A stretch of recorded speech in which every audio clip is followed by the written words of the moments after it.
En ce temps-là, aussitôt sortis de la synagogue de Capharnaüm, Jésus et ses disciples allèrent avec Jacques et Jean dans la maison de Simon et d'André. Or, la belle-mère de Simon était au lit, elle avait de la fièvre. Aussitôt, on parla à Jésus de la malade.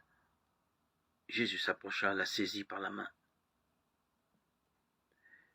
et la fit lever.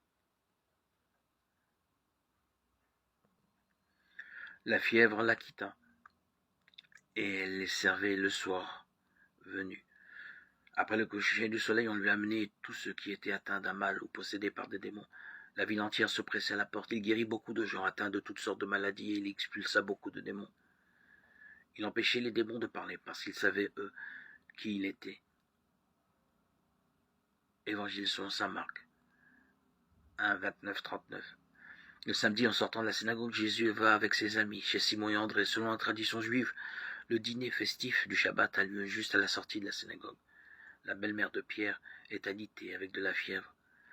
Jésus la fait lever et la fièvre la quitte. Et elle se met à leur servir le repas.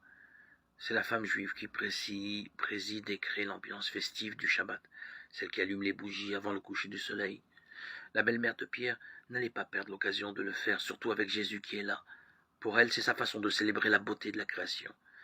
Le 7e jour, jour de repos, pour s'émerveiller et rendre grâce. C'est l'expression de sa foi.